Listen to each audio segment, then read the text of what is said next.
Because I want to talk about Sunday. You're saying, Dustin, are you talking about church on Sunday? Well, not exactly. It's what happens after church on Sunday. You see, we always come in every Sunday and we have a great opportunity to worship God. And I pray that you take advantage of that. If you're not coming on a Sunday morning, I highly encourage you to do that. We have 9 o'clock Sunday school in here. Right now we're going through a Woodlawn series. It's pretty cool. Not only that, we have church after that. But once you get out of church, you go eat. Whether that be at a restaurant or you get your mama's nice, fine cooking. It's the best. But then something happens after you eat. You're all watching football and you want to watch the game because it's your favorite team's on, and next thing you know, you just kind of doze off, and next thing you know, you're snoring on the couch, and you want to watch the game, but you can't because you're so exhausted. And so the thing that you wanted to do, you're no longer doing because you're sleeping. Now, many of you might not like football, but you do like something on Sunday. But instead of doing that something you like on Sunday, whether it be mowing the grass, am I right, Ethan? Whether it be watching figure skating, Sasha? No matter what it is, there's something you want to do, but instead of doing that task, you find yourself sleeping. I don't know what it is about Sunday that causes you to sleep, but something does, and you just can't contain it. Sleeping. Now, that reminds me of something in the Bible, but before I get to that, I think that's kind of where Christians are in today's society. There are things that we want to do. There are missions that we're set to accomplish. There are things that God is calling us to do, but instead of doing those, we find ourselves sleeping. No, I'm not talking about physical sleep, although as teenagers, I know you do it. And I know you sleep until 12 or 1 o'clock during the summer. It's what we all do. But I'm talking about like a spiritual sleep. A sleep where the church, although it's supposed to be active in our community, where it's supposed to be doing things and leading people to Jesus Christ and communicating the gospel with our friends, instead of doing the mission that God has called us to, we kind of hang back because we say, you know what?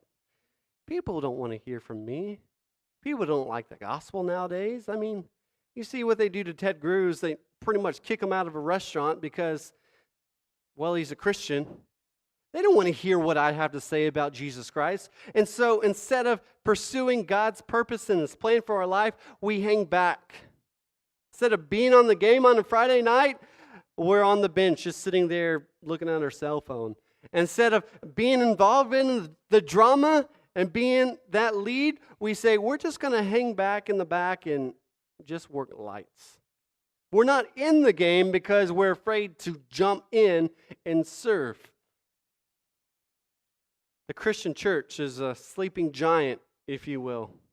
We have the power, we have all that we need to change our world, to change the United States of America, but instead of pursuing that, we say it's too hard and people don't want to hear it, so I'm just going to chill.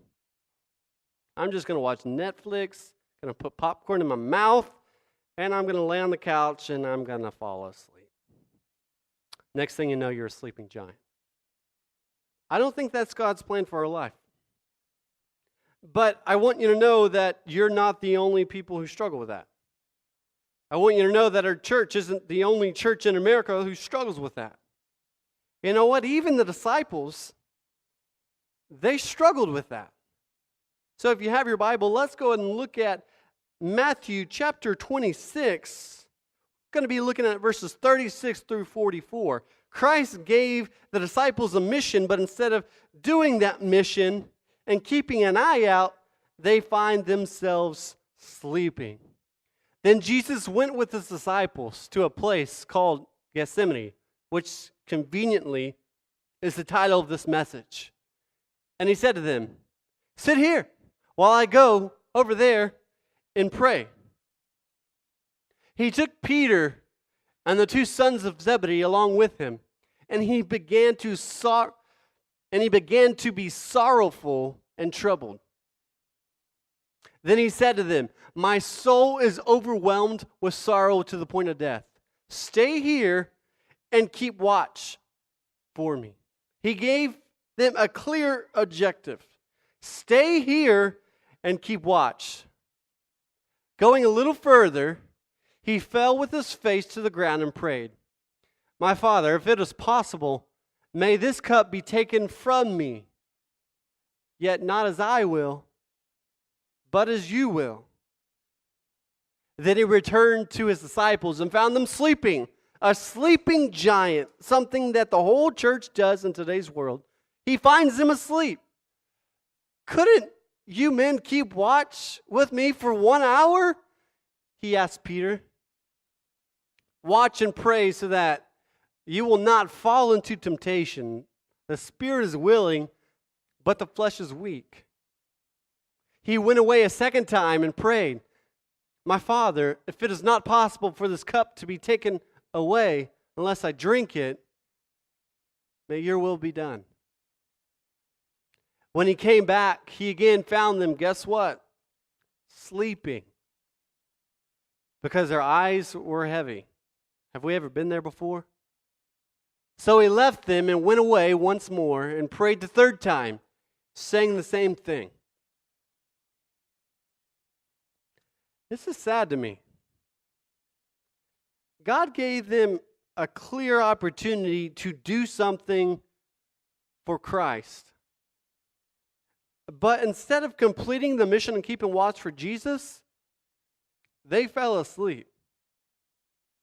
When they continue reading, then he returned to the disciples and said to them, "Are you still sleeping and resting? Look, the hour has come, and the Son of Man is delivered into the hands of sinners. Rise, let's go. Here comes my betrayer." Now, before I get on to the disciples, because you know that's coming, they were sleeping when God gave them an order. Before I get to them, you can just go back to the title slide, Ethan. Before I get to them, first I want to talk about this prayer that Jesus was praying. It's interesting. He prays it over 3 times in a row. Jesus valued prayer even though he was the Son of God. He still needed that communication with God. So if Christ needs that communication with God, I think the church should stop sleeping on prayer, which is kind of why I say no more weak silent prayers. Yes, God knows what your head is saying, but he also wants to hear your voice. That's why he gave you one. If he didn't want to hear your voice, he would have just left you mute. And well, that would be weird, because then we couldn't communicate with each other. When you communicate with God, it's kind of like communicating with the person right beside you. He can hear your voice. So I encourage you, speak out. Don't be afraid to speak out. It's important. But that's nowhere close to what I'm talking about tonight. That's just a side note. A couple extra. I hope you take that home and enjoy that. But Christ prays this prayer. God, shoot, what I'm about to go through is about to be hard. It's going to hurt. It's going to cause pain. I'm going to take on the punishment for the world's sin. I'm going to put that on my shoulders. Oh no. But hey, not my will, but your will be done. As I was reading the commentaries that I study with on a regular basis, it came upon 2 theories of what he was referring to as this cup. One was the fact that he didn't want to receive the physical punishment that he was about to receive, that he didn't want to die. But I don't know if that's fully accurate in this moment, because he knew the mission that he came to do, and he was all set to fulfill it. And so although he was about to go through a lot of pain, I don't think that is what he was afraid of. I think what he was afraid of is separation from God. Now, I hope you and I are kind of in that same boat. I don't want to sin. I don't like to sin. I hate my sin. But I think even more than being afraid of hell, what I really am afraid of is just being without God. That sounds terrifying because I can't make it in this life without God. And if I'm separated from God, I'm going to find myself in a place I don't want to be in, and it's not worth taking that chance. I think that's what Christ was afraid of, because he was taking on the punishment for sin of you and I, of the people back during his day, of the people before that. He was taking on all that sin, putting it on his shoulder and saying, I got this. But we know that God can't look upon sin. that he hates sin. And here Jesus Christ is holding all that sin in his hand. Yes, that causes a bit of separation. Even though he was afraid of that, even though Christ didn't exactly want to experience that because he loved his Father so much, he said, not my will, but God's will. Not my will, but God's will. It's interesting.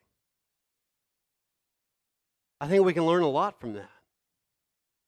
Unfortunately, as a sleeping church, we kind of do this on ourselves. We say, you know what, God, I know that you have a plan. I know that you have a purpose. I know that you have a calling for my life. But I like to do cartwheels, so I'm going to pursue gymnastics more than anything else. We say, God, I am fantastic on a rollerblade, so you know what? I'm going to join some roller derby, and I'm going to hurt people in the process. We say, God, I'm a great fashion model. I look good. My face is chiseled. It's nice and perfect. I have the abs of a Greek god, so I'm going to be a professional model. Instead of doing what you have called me to do, we have become a sleeping giant. But let's continue. Let's talk about the disciples now.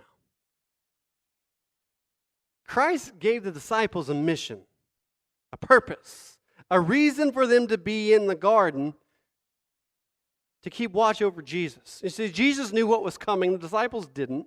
They couldn't read the mind of Jesus. They knew that something was about to happen, but they didn't fully understand what was about to happen. And so instead of keeping watch for the people that were coming to get Jesus, they said, you know what? I'm really tired. I'm exhausted. Been following Jesus all day. If I just close my eyes for 1 minute, I will wake back up and it'll be all right. 1 minute. And then that minute turns into 60, and Jesus Christ says, guys, can't you do this one thing for me? Can't you just stay awake for a little bit longer and keep watch so that I can communicate with God? Because something is coming and I need my prayer time. If not, I can't handle it. And he comes back again. Guys, disciples, the people I've trained, the people I've spent so much time with, can't you do this one thing for me?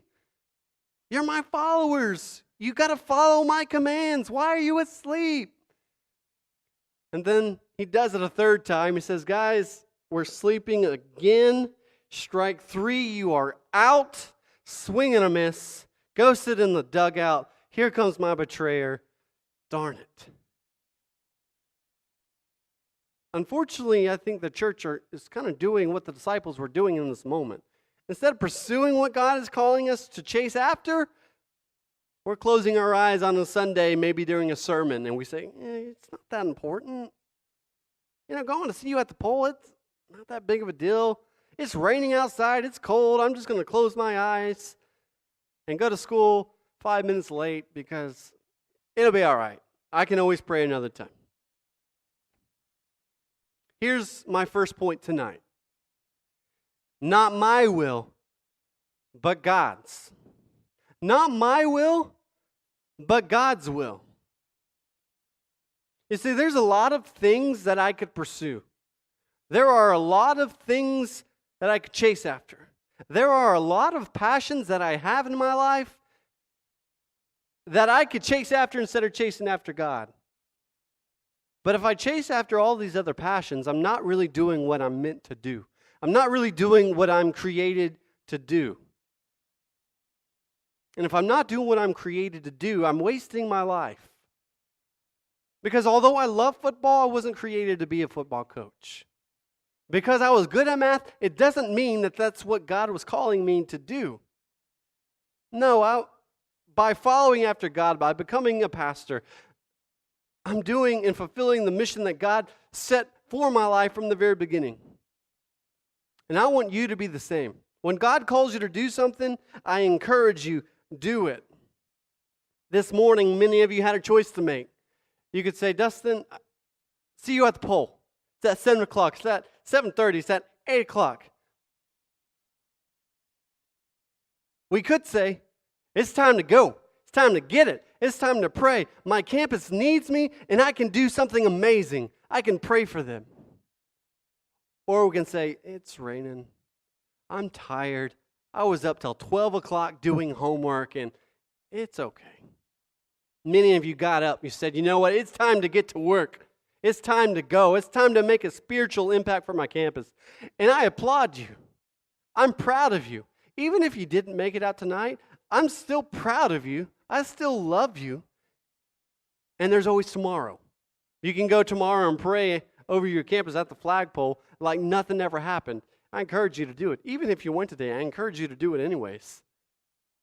But you know what? Even for me as your youth pastor, it's uncomfortable for me to go to things like that. Although I enjoyed my time at Briar Hill today, it's a little awkward for an adult because I'm walking into a teenager's world, and I'm not always wanted there. Sometimes the principal doesn't want to see my face inside the school building.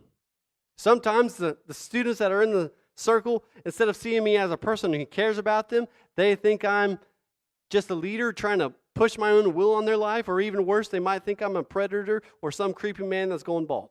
I don't know. So it's a little bit awkward. So I had a choice, should I let that awkwardness kind of control my life and me just stay at home and hang out with my baby and not go? Or should I say, you know what, God, your will be done, not my will? Obviously, you know what I chose this morning. Naturally, believe it or not, I'm an introvert. I know you don't believe that, but it's hard for me to make conversation with people. It's hard for me to talk to people. It's easy for me to put on a shell and just kind of stay there because it's safe. But not my will, but God's will. Tonight, I know God is calling you to do something. And it might be scary, and it might be overwhelming, but don't be afraid. Chase what God is calling you to do. It's time to come awake.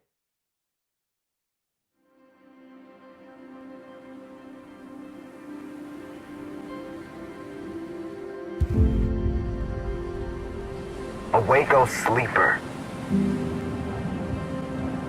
in the valley of bones, born dead in sin, wandering alone. Awake, O sleeper, you go your own way, thinking pleasure is freedom, but covered in chains. Awake, O sleeper, from dust you were made. This life is a vapor, and it quickly fades.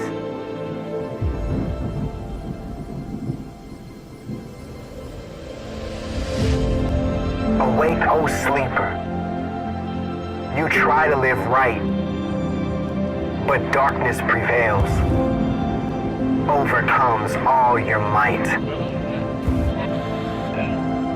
Awake, O sleeper, before all is lost.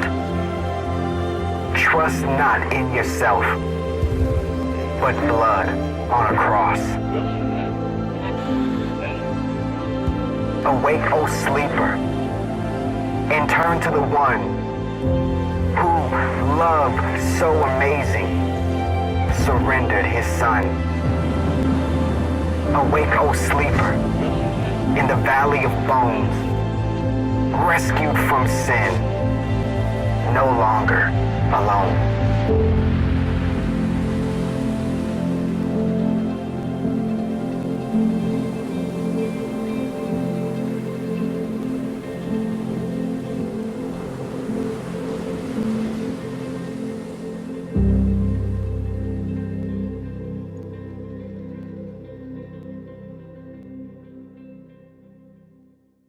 Church, it's time for us to wake up. It's time for us to wake up. Awake, O sleeper. Or as you would like to say, stay woke, folks. Don't worry, I'm not going to try that again. I'm 30. But it is time to wake up, to be vigilant, to understand your purpose, your mission. It is time for that sleeping giant of the church to start to impact the society once again. It's time for you in your school campus to say, I'm going to stand for Christ. I'm going to make a difference for his kingdom. I'm not going to hang back. I'm not going to worry about what other people think of me. I am going forward to fulfill that mission that God is calling me to do. My school needs me. And better yet, my school needs the God inside of me. I know that I can't change the world on my own. I know it's really hard to do that. But I know the one who can change the world tonight.